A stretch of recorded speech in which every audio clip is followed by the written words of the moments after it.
Tell me if this is familiar. You try to think positive.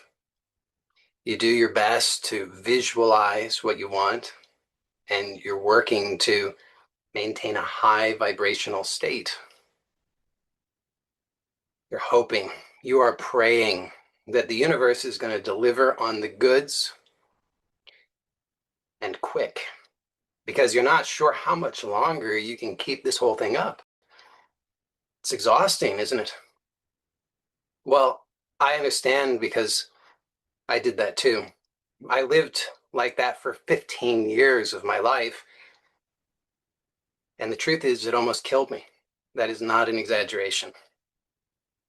Now, the good news is that I was blessed to discover a very important truth that totally transformed everything for me. And it can do the same for you.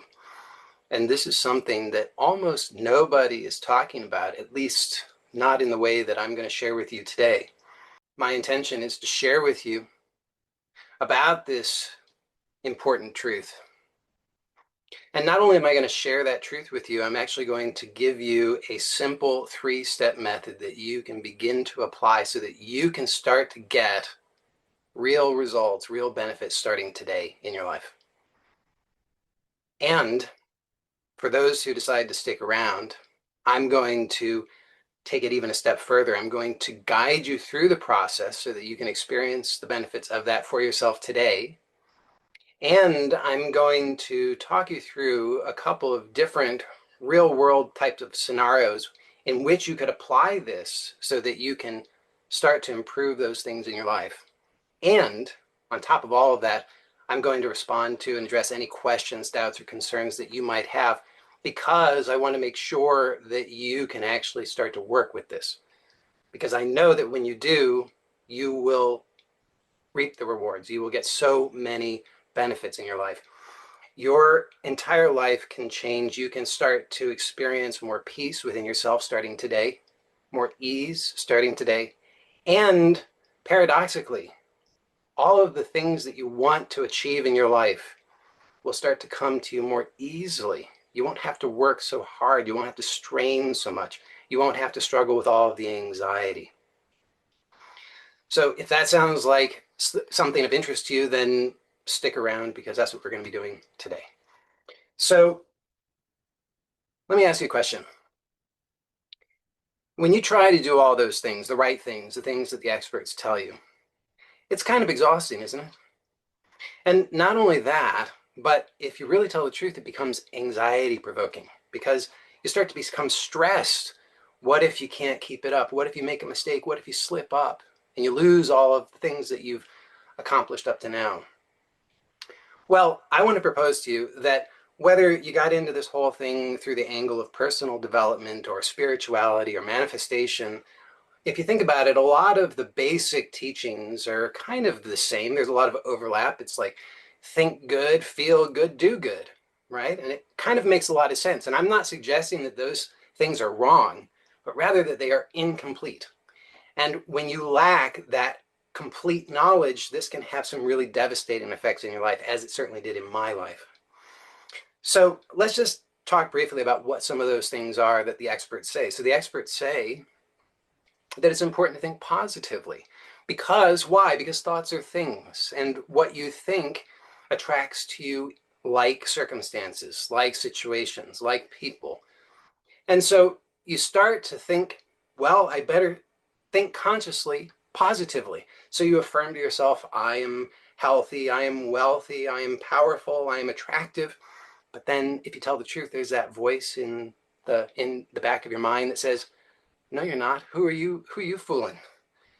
You don't even like yourself, right? And what do? If you're like most people, you try to drown it out by turning up the volume on that cheerleader that's affirming all of these things.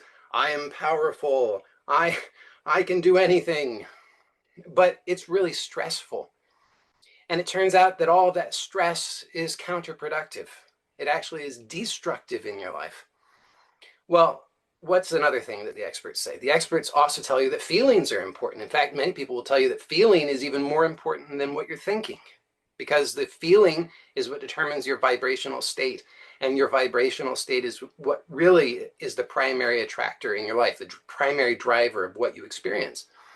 So what do? You try to maintain a positive feeling state. You want to feel good. You want to feel optimistic. Well, then, of course, you start to notice all of the people, all the situations that seem to kind of bring down your vibe, right? And you start to think, well, gee, how am I going to avoid these people in these situations? And you figure out how to avoid the people in the situations as best you can. Of course, on those occasions when you can't figure out how to avoid the people in the situations, you're stressed. Not only are you stressed in the usual way, but now you're stressed on top of it because you think, I should be avoiding this. I should know better. But then, of course, the more you avoid, the more sensitive you become and the more compelled you are to try and avoid even more. So your world just becomes smaller and smaller and smaller and smaller and more stressful because you're trying to micromanage everything. Does this sound familiar to anybody? And then, of course, there's also the rules. You know, all the things you're supposed to do and all the things you're supposed not to do, right? I mean, you're supposed to avoid what? Sugar. You're supposed to avoid sex. And you're supposed to drink water. You're supposed to eat your vegetables. You're supposed to do yoga. You're supposed to put your feet on the ground every day barefoot. But you're human, so it's inevitable you're going to slip up. You can't do all of those things perfectly because it requires an awful lot of willpower, more willpower than anybody has in order to do that perfectly. And when you do slip up, what happens? Then you feel guilty and ashamed, and it's just this downward spiral.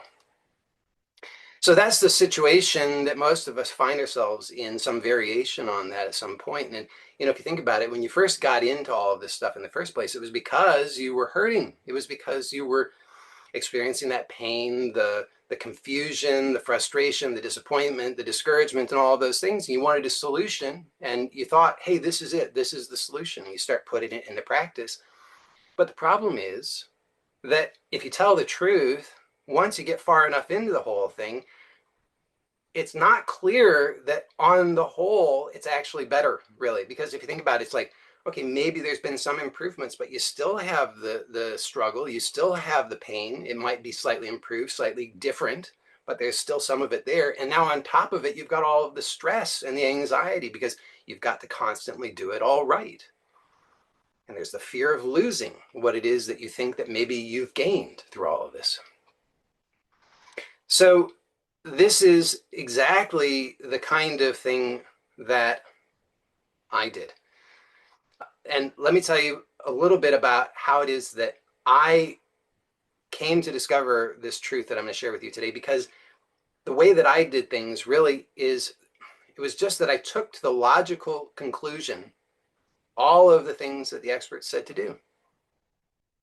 And it didn't work out well for me. Now, I'm not saying that the way that I did it is the way that everybody does it, but I think that you'll probably recognize something of yourself in this. So about 25 years ago, I was living by myself in Los Angeles, California. And at that time, I was making $12,000 a year. This is going to be relevant in a moment. Now, $12,000 a year, just for those who don't know, that's not a lot of money now, and it was not a lot of money then. So there I was living by myself, making $12,000 a year, and I got really immersed in spirituality and manifestation teachings.